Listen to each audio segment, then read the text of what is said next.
Hello everyone. Class ninth की कुछ sample paper से कुछ क्वेश्चंस डिस्कस करते हैं आज, जो कि डिफरेंट डिफरेंट टॉपिक से रहेंगे, तो बहुत सारे टॉपिक्स एक साथ कवर हो जाएंगे। जैसे क्वेश्चन नंबर 1 है जो आपसे डिस्कस कर रहे हैं आज, वो है x minus 3 is a factor of x square minus A x minus 15। अगर x माइनस 3 इस पॉलिनोमियल का फैक्टर है तो आप बताइए what is the value of a। ये जो a दिया हुआ है ये a क्या होगा ये बताइए। देखिए अगर ये फैक्टर है तो फैक्टर जो होगा वो इक्वल टू 0 होगा, तो x की वैल्यू हो जाएगी 3। अब ये क्यों होता है? ये एक्चुअली होता है फैक्टर तभी इसको पूरा डिविजिबल करेगा। रिमाइंडर थ्योरम होती है, वो कहती है कि अगर ये इसको प्रॉपर्ली डिवाइड कर रहा है तो ये इसको प्रॉपर्ली डिवाइड कर रहा है तो इसका फैक्टर होगा। अब x की वैल्यू अगर 3 आ गई तो यहां पुट करिए 3 का square minus a into 3 minus 15 equal to 0। क्योंकि अब ये इसका फैक्टर था तो डेफिनेटली पूरी वैल्यू इक्वल टू 0 आनी चाहिए, तभी फैक्टर कहलाता है। अब यहां से a की वैल्यू निकालते हैं तो हम इसको उधर ले जाते हैं। 3 का स्क्वायर 9 माइनस 15 और ये 3 इंटू a उधर जाके प्लस का 3 हो जाएगा। इसको सॉल्व करने पे माइनस 6 इक्वल टू 3a, हमारे पास a की वैल्यू आ जाएगी माइनस का 2। तो a हमारा यहां से क्या आ रहा है? माइनस का 2। ये हमारा आंसर होगा। नेक्स्ट क्वेश्चन डिस्कस करते हैं। अब आपको ये बताना है कि अगर एक वैल्यू है 5 माइनस 7 तो ये 5 माइनस 7 जो होगा वो किस क्वाड्रेंट में आएगा। कोऑर्डिनेट से क्वेश्चन दिया है, ये फर्स्ट क्वाड्रेंट में आएगा, सेकंड में आएगा, थर्ड में आएगा, फोर्थ में आएगा। आपको पता होगा ये क्वाड्रेंट होते हैं फर्स्ट, सेकंड, थर्ड, फोर्थ। तो देखिए फर्स्ट वैल्यू पॉजिटिव है, इसका मतलब एक्स एक्सिस पॉजिटिव इधर होता है। सेकंड वैल्यू नेगेटिव है, नेगेटिव इधर होती है, तो पॉजिटिव नेगेटिव कौन सा क्वाड्रेंट हमें दिख रहा है? फोर्थ। तो हमारा आंसर होगा क्वाड्रेंट फोर्थ। अब देखते हैं नेक्स्ट क्वेश्चन।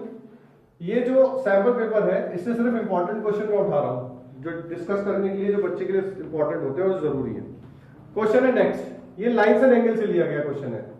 देखिए जरा, ये कुछ एरोज दिए गए हैं, कुछ रेज दी गई हैं। ये वैल्यू है 8x, ये वैल्यू है 3x और ये वैल्यू है x। बताइए x की वैल्यू क्या होगी। हम जानते हैं कि स्ट्रेट लाइन पे जो सम होता है लाइन का, सारे एंगल का, वो 180 होता है। तो 8 प्लस 9, 9 प्लस 3 ऐड करिए सारे एंगल्स को जल्दी से और इनको 180 रखिए। 8, 9, 9 और 3 12x इक्वल टू 180। x की वैल्यू हो जाएगी जब 12 से डिवाइड करेंगे 1, 5, 15। अगर x की वैल्यू पूछी है तो 15, अगर 8x पूछा है तो 8 इंटू 15, 3x पूछा है तो 3 इंटू 15 और ये तो 15 आ ही गया। ठीक है, इसी तरह से इंपॉर्टेंट क्वेश्चन का नेक्स्ट पार्ट जो है वो डिस्कस करते हैं। नेक्स्ट क्वेश्चन जो है इसमें वो है सर्कल से। सर्कल से एक अच्छा सा क्वेश्चन दिया गया है। हमें ये सर्कल दिया गया है और ये ऐसे करके एक कॉर्ड दे रखी है, कुछ दो कॉर्ड में भी एक चीज दे रखी है, ये ऐसे मिली हुई है और ये दोनों 90 डिग्री बना रही है। ये बताइए आप कि ये वाला एंगल x है और ये वाला एंगल y है। बताइए x प्लस वाई कितना होगा, हमें ये बताना। देखिए ये 90 डिग्री है। अगर आप सर्कल की एंगल सेगमेंट वाली प्रॉपर्टी पे जाएंगे तो ये देखिए ये दोनों पॉइंट के ऊपर एक तो ये एंगल आ रहा है, एक एंगल ये आ रहा है। तो एंगल अगर सेम सेगमेंट पर है तो ये वाला एंगल और ये वाला एंगल क्या होंगे? x हो जाएंगे। अब अगर इस ट्रायंगल की बात करें तो x प्लस वाई और प्लस 90 डिग्री का सिंबल ये दे रखा है 90 डिग्री इक्वल टू 180 होगा। 90 माइनस कर देंगे तो x प्लस वाई की वैल्यू कितनी आ जाएगी? 90 डिग्री आ जाएगी। एक और इंपॉर्टेंट सवाल डिस्कस हो चुका है। एक क्वेश्चन जो मुझे लगता है आप इस क्वेश्चन में 101% फंसेंगे सारे लोग, और अच्छा क्वेश्चन है क्योंकि आधे बच्चों को तो फॉर्मूला नहीं पता होगा, और फॉर्मूला नहीं पता होगा तो हम इसको अगर पता भी है तो उसको लगाने में दिक्कत आएगी। देखते हैं बढ़िया क्वेश्चन क्या है। क्वेश्चन देखिए बहुत अच्छा क्वेश्चन है, 1 या 2 नंबर में डेफिनेटली देने लायक क्वेश्चन है। 2.3 का क्यूब माइनस 0.027 क्वेश्चन दे रखा है। अपॉन बोला गया है 2.3 का क्यूब स्क्वायर प्लस 0.69, क्यूब तो ऊपर था नीचे स्क्वायर है, और 0.09। आप बताइए इसकी वैल्यू क्या होगी। अब आप एक काम करो, इसका क्यूब करो, फिर इससे सब्ट्रैक्ट करो, फिर इसका स्क्वायर करो, ऐड करो, फिर बाद में डिवाइड करो, तो मेरे ख्याल से शाम तक ये आपका सवाल आराम से हो जाएगा और आंसर आ जाएगा। ऐसे नहीं करना है। कैसे करना है इसको देखिए, समझिए। इसको लिखिए 2.3 का क्यूब जो ऑलरेडी है। आप जानते हैं 27 किसी का क्यूब होता है, 27 होता है 3 का क्यूब। किसका क्यूब? 3 का। तो ये चीज याद आनी चाहिए। तो ये पॉइंट में है तो ये हो जाएगा 0.3 का क्यूब हो जाएगा यहाँ पे।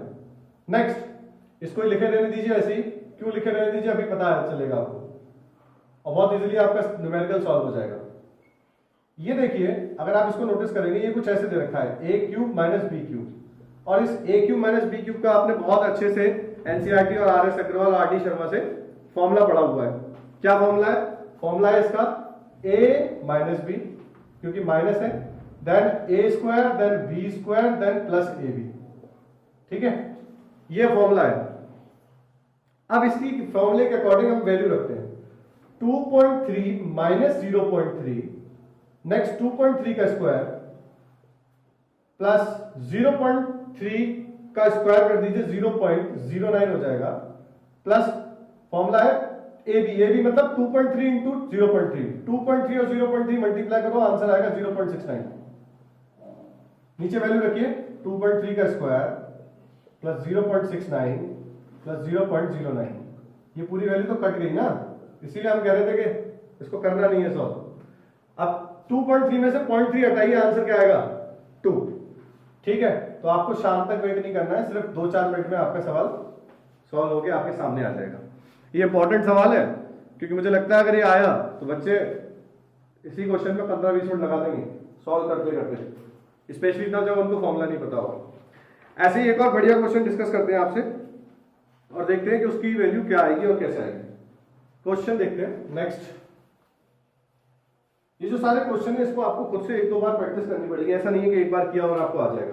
क्वेश्चन देखिए, क्वेश्चन है अगर 4x cube plus 7x square minus 3x minus 6 को अगर डिवाइड करते हैं x प्लस 1 से तो बताइए क्या रिमाइंडर आएगा। अब आधे बच्चे तो कहेंगे सर रिमाइंडर थ्योरम आ रही है नहीं आ रही सिलेबस में। आप सिलेबस उठाइए और रिमाइंडर थ्योरम देख लीजिए आपके एनसीईआरटी के सिलेबस में या सीबीएसई के सिलेबस में गिवन है या नहीं। वैसे मेरा मानना यह है कि रिमाइंडर थ्योरम आरटी और एफटी मतलब फैक्टर थ्योरम, दो अगर रिमाइंडर थ्योरम आती है तो फैक्टर आ जाएगी, फैक्टर आती है तो रिमाइंडर आ जाएगी, और जब एक आती ही है तो दूसरी कर लो भाई, क्या दिक्कत है। बोर्ड पूछेगा दिक्कत थोड़ी होगी, अपनी नॉलेज ही तो बढ़ रही है। चलिए इसको ऐसे डिवाइड करना है।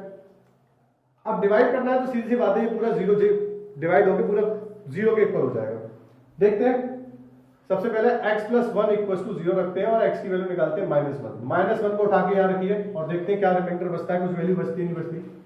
तो 4 इंटू -1 का क्यूब प्लस 7 इंटू -1 का स्क्वायर -3 इंटू -1 और -6। जल्दी से इसको सॉल्व करते हैं और देखते हैं आंसर क्या आ रहा है।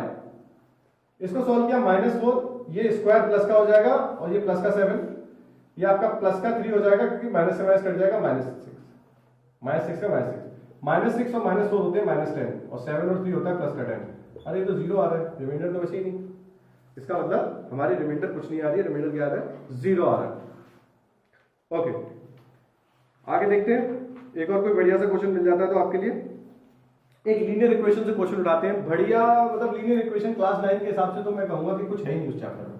उस चैप्टर में अगर कोई बच्चा कुछ गलत करता है तो वो खुद की जिम्मेदारी है। मतलब कहते हैं ना अपनी गाड़ी जो है अपने रिस्क पे चलाइए, किसी हाईवे पे या फिर जिसको चलानी नहीं आती। बिल्कुल ये क्वेश्चन ऐसा ही है कि जिस बच्चे ने क्वेश्चन गलत किया वो मतलब क्या कर रहा है, वो क्यों कर रहा है, मुझे समझ में नहीं आ रहा। चलो देखते हैं। Total run score in one day match by Dhiraj को डी से रिप्रेजेंट करते हैं और आर से कोई दे रखा है नाम, आर से मान लेते हैं राम। धीरज और राम दे रखा है। धीरज और राम दोनों मिला के एक दिन में 180 रन बनाते हैं। कितने रन बनाते हैं? 180 रन बनाते हैं। ध्यान रखिए, इसने कहा इसको लीनियर इक्वेशन में रिप्रेजेंट करिए। मान लीजिए धीरज ने बनाया x, लेट लिख दीजिएगा, let the Dheeraj score bye x, run score bye x, और ये राम ने बनाया y इक्वल टू 180। आपकी लीनियर इक्वेशन कंप्लीट हो गई और आपका 1 नंबर का सवाल था या 2 नंबर का सवाल था, मिल गया आपको। ठीक, अगर इसने ग्राफ पूछा है तो वो पूछेगा नहीं क्योंकि सिलेबस में नहीं है, तो छोड़ दीजिए। लेकिन मुझे ऐसा लगता है कि अगर ये 2 या 3 नंबर का सवाल देगा टीचर तो वो कहेगा फाइंड 3 डिफरेंट सॉल्यूशन, 3 अलग अलग इसके सॉल्यूशन बता दीजिए इस इक्वेशन से। अभी बता देते हैं, क्या दिक्कत है। x 0 रख दे, x अगर 0 रख दे तो y क्या आ जाएगा 180। मतलब अगर धीरज 0 पे आउट हुआ था तो राम ने कितने बनाए थे 180 रन। कितने बनाए थे 180। मान लीजिए धीरज ने 50 रन बनाए थे फिर आउट हो गया, तो राम ने कितने बनाए? बचे हुए 130, क्योंकि दोनों ने मिलके भाई 180 बनाया ना। एवरेज तो हमें वही लाना है, एवरेज नहीं मतलब टोटल सब हमें वही लाना है। मान लीजिए अब इसने कहा नहीं मैंने 100 बनाए थे भाई, तो राम ने कहा ठीक है ओके मैंने 80 बनाए। 3 डिफरेंट सोल्यूशन हमने निकाल के दिखा दिए। आप अलग अलग वैल्यू कुछ भी ले सकते हैं, कुछ भी, और आपके आंसर्स धड़ाधड़ आते चले जाएंगे और आप इसको सॉल्व करते हुए चले जाएंगे।